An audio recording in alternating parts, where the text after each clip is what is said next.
എല്ലാവർക്കും നമസ്കാരം. നമ്മൾ history of Indian national movement എന്ന പുസ്തകമാണ് ഡിസ്കസ് ചെയ്തുകൊണ്ടിരിക്കുന്നത്. അതിൽ രണ്ടാമത്തെ ബ്ലോക്കിലെ രണ്ടാമത്തെ യൂണിറ്റാണ് നമുക്കിനി ഡിസ്കസ് ചെയ്യാനുള്ളത്.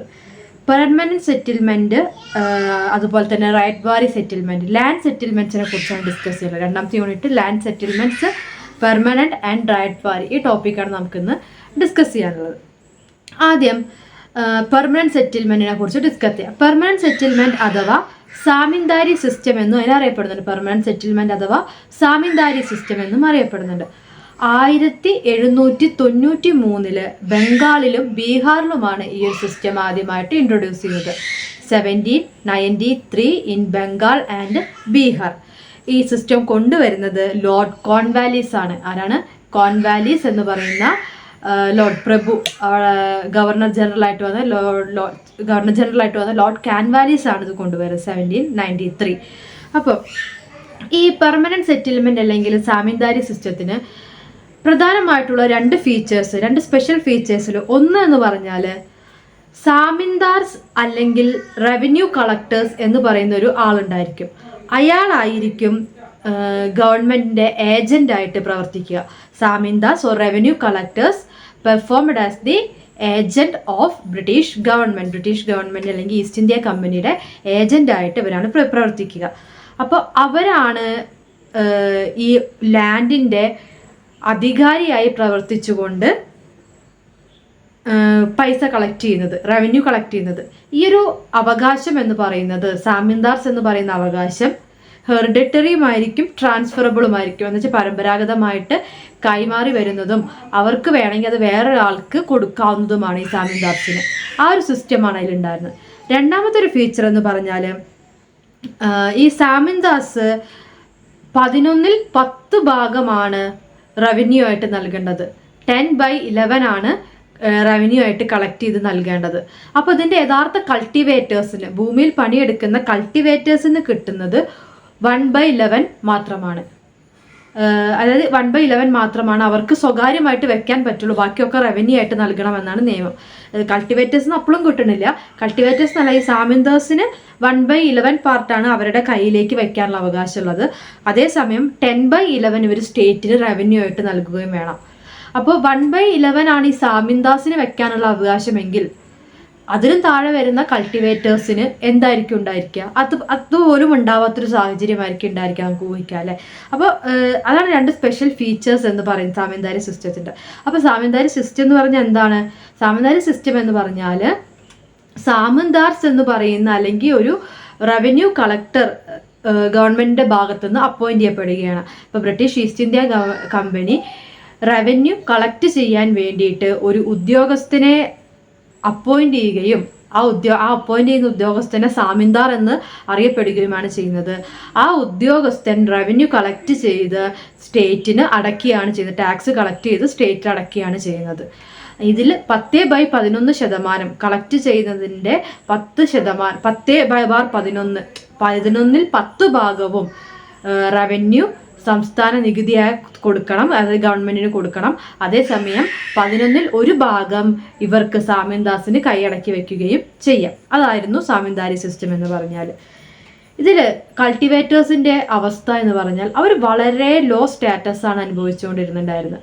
അതായത് ഒരു 11/10 ഭാഗം ഗവൺമെൻറ്റിന് കൊടുക്കേണ്ടി വരുമ്പോൾ അവരതിൻ്റെ ഇരട്ടി ഈ കൾട്ടിവേറ്റേഴ്സിനെ കൊണ്ട് പണിയെടുപ്പിക്കുന്ന ഒരു സിറ്റുവേഷൻ അവിടെ ഉണ്ടാവും എന്നുള്ളത് തീർച്ചയാണ്.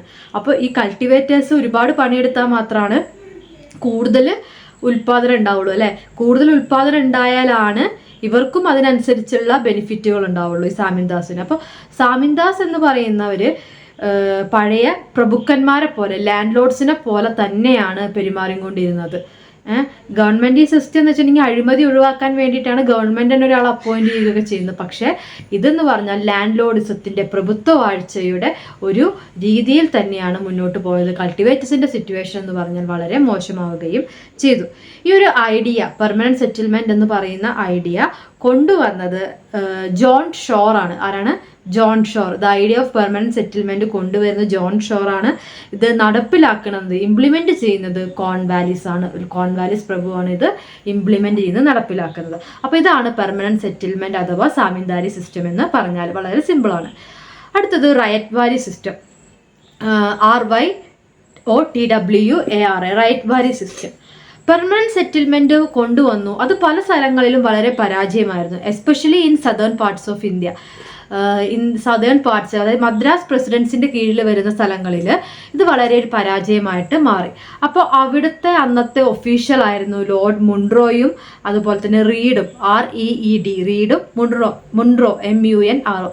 റീഡും മുൻറോയും കൂടിയിട്ട് അന്നത്തെ ഗവൺമെന്റ് ഒഫീഷ്യൽ, മദ്രാസ് പ്രസിഡൻസിന്റെ കീഴിൽ ഒഫീഷ്യൽസ് ആയിരുന്ന റീഡും മുൻറോയും ഈ ryotwari system, permanent settlement system ഒരു പരാജയമാണെന്നും അതിന് പകരം വേറൊരു സിസ്റ്റം കൊണ്ടുവരണമെന്ന് പറഞ്ഞുകൊണ്ടാണ് ഒരു പുതിയ സിസ്റ്റം ഇൻട്രൊഡ്യൂസ് ചെയ്യുന്നത്. അങ്ങനെ വന്നതാണ് റൈറ്റ് വാലി സിസ്റ്റം എന്ന് പറയുന്നത്.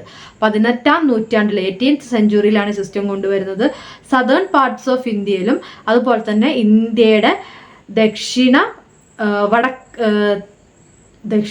പടിഞ്ഞാറൻ ഭാഗങ്ങളിലുമാണ് സൗത്ത് വെസ്റ്റേൺ പാർട്സിലുമാണ് ഈ ഒരു സിസ്റ്റം ഇൻട്രൊഡ്യൂസ് ചെയ്യുന്നത്.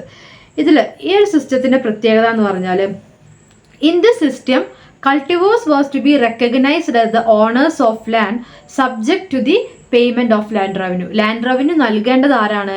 കൾട്ടിവേറ്റേഴ്സ് നേരിട്ടിട്ടാണ്. അപ്പോൾ ഒരു ഭൂമിയുടെ അവകാശം കൾട്ടിവേറ്റേഴ്സിന് പണിയെടുക്കുന്നവർ ആ ഭൂമിയുടെ അവകാശികളായിരിക്കുകയും അത്തരം ഭൂമിയുടെ അവകാശികളായിട്ടുള്ള കൾട്ടിവേറ്റേഴ്സ്, കൃഷിക്കാര് നികുതി നൽകുകയും ചെയ്യുന്ന സംവിധാനമാണ് റൈറ്റ് വാലി സംവിധാനം എന്ന് പറയുന്നത്. അതായത് കൃഷിക്കാരനെ അല്ലെങ്കിൽ കർഷകർക്ക് ഭൂമിയുടെ മേൽ അവകാശം നൽകുകയും അത്തരം അവകാശികളായ കർഷകർ നേരിട്ട് നികുതി അടയ്ക്കുന്ന, ഗവൺമെന്റിലേക്ക് നികുതി അടയ്ക്കുന്ന ഒരു രീതിയാണ് റൈറ്റ് വാലി സിസ്റ്റം എന്ന് പറയുന്നത്. ഓക്കെ, അപ്പോൾ റൈറ്റ് വാലി സിസ്റ്റത്തിന്റെ ഒരു പ്രത്യേകത എന്ന് പറഞ്ഞാൽ എന്താണ്? കൾട്ടിവേറ്റേഴ്സ് അഥവാ പണിയെടുക്കുന്ന ആളുകൾക്ക് ഭൂമിയുടെ മേൽ അവകാശം നൽകുന്നു എന്നുള്ളതാണ്. അങ്ങനെ അവകാശം നൽകുമ്പോൾ ownership of land to cultivators, അങ്ങനെ നൽകുന്ന സമയത്ത് എന്താണ്? They can sell, give the land to others etcetera. അങ്ങനത്തെ ഒരുപാട് ഫീച്ചേഴ്സ് അവർക്ക് വേണമെങ്കിൽ ആ സ്ഥലം മറ്റൊരാൾക്ക് നൽകാം, അല്ലെങ്കിൽ അവർക്ക് അവരുടെ ഇഷ്ടത്തിന് വിൽക്കാം. ആ ഭൂമിയിൽ തന്നെ അവർക്ക് അവരുടെ ഇഷ്ടത്തിന് തരംതിരിച്ച് കൾട്ടിവേഷൻ നടത്താം, അവരുടെ ഇഷ്ടത്തിന് കൾട്ടിവേഷൻ നടത്താം. അപ്പം അങ്ങനെ ഒരു അധികാരം കൂടെ അവർക്ക് കൾട്ടിവേറ്റേഴ്സിന്, കർഷകർക്ക് ഭൂമിയിൽ വന്നു എന്നതാണ് റൈറ്റ് വാലി സിസ്റ്റത്തിന്റെ ഒരു പ്രത്യേകത എന്ന് പറയുന്നത്. ഇത് കൂടുതലായിട്ട് പ്രാക്ടീസ് ചെയ്തിരുന്നത് മദ്രാസ് ആൻഡ് ബോംബെ റീജിയനിലും ആസാം ആൻഡ് കൂർഗ് റീജിയനിലും ഒക്കെയാണ് ഉണ്ടായിരുന്നു. മദ്രാസിലാണ് ഇത് പരീക്ഷിച്ച് നോക്കിയത് ആദ്യം. ആരാണ് പരീക്ഷിക്കുന്ന ആൾക്കാർ? മദ്രാസ് പ്രസിഡൻസിയിൽ ഇത് ഇൻട്രൊഡ്യൂസ് ചെയ്തു. അത് ആരാണ് കൊണ്ടുവരുന്നത്? Read and മുൺറോ. റീഡും മുൻറോ എന്ന് പറഞ്ഞ 2 ആൾക്കാരാണ് ഇത് കൊണ്ടുവരുന്നത്. അവർ അന്ന് മദ്രാസ് പ്രസിഡൻസിയുടെ ഒഫീഷ്യൽസ് ആയിട്ട് വർക്ക് ചെയ്യുന്ന ആൾക്കാരായിരുന്നു. ഓക്കെ, പക്ഷേ റൈറ്റ് വാലി സിസ്റ്റത്തിൽ നികുതി എന്ന് പറഞ്ഞാൽ വളരെ ഹെവി ആയിരുന്നു. അതായത് മൊത്തം കൾട്ടിവേഷന്റെ 50 to 60% ഇവർ നികുതിയായിട്ട് അടയ്ക്കണം, റവന്യൂ ആയിട്ട് കൊടുക്കണം. അതായത് ഡ്രൈ ലാൻഡ്, എന്താ പറയുക, വരണ്ട ഭൂമിയാണെങ്കിൽ അവിടുന്ന് 50% നികുതിയും, കൾട്ടിവേഷൻ്റെ 50% നികുതിയും, അതേസമയം വെറ്റ് ലാൻഡ് ആണെങ്കിൽ, അതായത് ഫലഭൂയിഷ്ടമായ നനവാർന്ന മണ്ണാണെങ്കിൽ 60% റവന്യൂ കൊടുക്കേണ്ടത്. അപ്പോൾ ഇതായിരുന്നു റൈറ്റ് വാലി സിസ്റ്റം എന്ന് പറയുന്നത്. ഓക്കെ, അടുത്തൊരു സിസ്റ്റമാണ് മഹൽവാരി സിസ്റ്റം എന്ന് പറയുന്നത്. ഈ മഹൽവാരി സിസ്റ്റത്തിനെ തന്നെ സെക്കൻഡ് സാമീന്ദാരി സിസ്റ്റം എന്നും അറിയപ്പെടുന്നുണ്ട്. 2ാം സാമീന്ദാരി സംവിധാനം എന്നതിനെ അറിയപ്പെടുന്നുണ്ട്. അതായത് സാമീന്ദാരി സിസ്റ്റത്തിന്റെ കുറച്ചും കൂടെ ഒരു മോഡിഫൈ ചെയ്തിട്ടുള്ള വേർഷനാണ് മഹൽവാരി സിസ്റ്റം എന്ന് പറയുന്നത്. ഇത് കൊണ്ടുവരുന്നത് 1822 1822 ഇത് ഇൻട്രൊഡ്യൂസ് ചെയ്യുന്നത്. ഇത് കൊണ്ടുവന്ന് ഇത് ആദ്യമായിട്ട് അപ്ലൈ ചെയ്യുന്നത് വില്യം ബെനറ്റിക് ആണ്. ലോർഡ് വില്യം ബെനറ്റിക് ആണ് ഇത് അപ്ലൈ ചെയ്യുന്നത്. 1833 ഇത് അപ്ലൈ ചെയ്യുന്നുണ്ട്.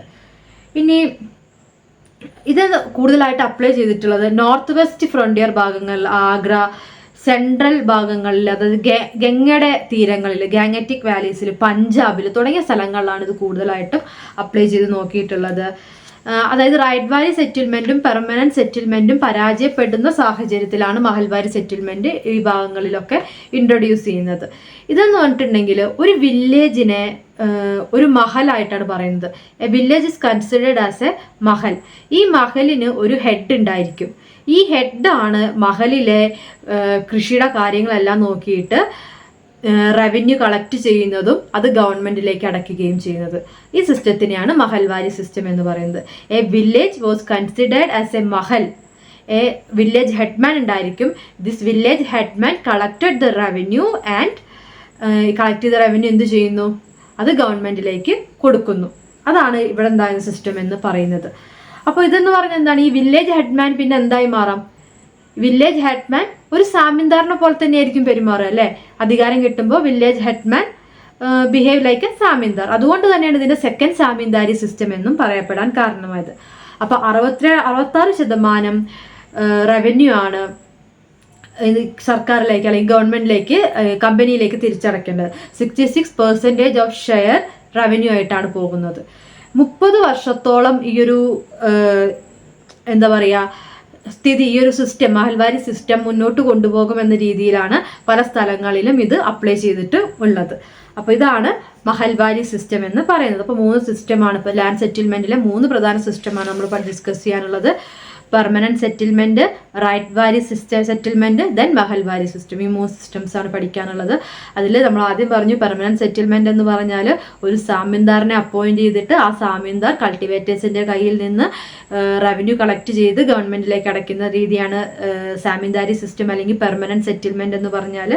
ദെൻ റൈറ്റ് വാരി സെറ്റിൽമെന്റ് എന്ന് പറഞ്ഞാൽ the cultivators was the owners of land and they എന്താണ്, അവർ റവന്യൂ നേരിട്ട് അടയ്ക്കും. They paid the land revenue directly to the government. ഗവൺമെന്റിലേക്ക് നേരിട്ടിട്ട് ഇവർ ലാൻഡ് റവന്യൂ അടയ്ക്കുന്ന ഒരു സിസ്റ്റമാണ് റൈറ്റ് വാരി സംവിധാനം എന്ന് പറഞ്ഞപ്പോൾ cultivators are the owners of land. അതാണ് റൈറ്റ് വാരി സംവിധാനത്തിലുള്ളത്. അത് വരുന്നത് എവിടെയാണ്? മദ്രാസ് പ്രസിഡൻസിയിലാണ് അപ്ലൈ ചെയ്യുന്നത്. ആരാണ് അപ്ലൈ ചെയ്യുന്നത്? Read and Monroe. ഈ റീഡ് മുൻറോയാണ് ഞാൻ എടുത്തു പറയാൻ കാരണം എന്താ വെച്ചാൽ ഈ 3 സെറ്റിൽമെന്റും പ്രത്യേകിച്ചും ഈ permanent settlement and ryotwari settlement കൊണ്ടുവന്നവരാരാന്നുള്ളതൊരു important ചോദ്യമാണ് കേട്ടോ. റൈറ്റ് വാരി സെറ്റിൽമെന്റിന്റെ ആൾക്കാരാണ് റീഡും മുൻറോയും. അതേസമയം സാമിന്ദാരി സിസ്റ്റത്തിന്റെ ആളാരാണ്? കോൺവാലിസ് ആണ് അത് ഇംപ്ലൈ ചെയ്യുന്നത്. Then next mahalwari system. Mahalwari system എന്ന് പറഞ്ഞാൽ village was considered as a mahal and the village headman collected the revenue and paid to the state. Village headman ഈ റവന്യൂ കളക്ട് ചെയ്തിട്ട് അത് സ്റ്റേറ്റിലേക്ക് അടയ്ക്കുന്ന ഒരു സിസ്റ്റമാണ് മഹൽവാരി സംവിധാനം. മഹൽവാരി സിസ്റ്റം എന്ന് പറഞ്ഞാൽ it's also known a second zamindari system. അപ്പം ഇത്രയാണ് ഈ 3 സിസ്റ്റത്തിൽ നമുക്ക് പഠിക്കാനുള്ളത്. ഇതാണ് സെക്കൻഡ് യൂണിറ്റിൽ ലാൻഡ് സെറ്റിൽമെന്റ്സിൽ പഠിക്കാനുള്ള കാര്യങ്ങൾ. ഇത് മനസ്സിലായിട്ടുണ്ടാവും വിചാരിക്കുന്നു. Thank you.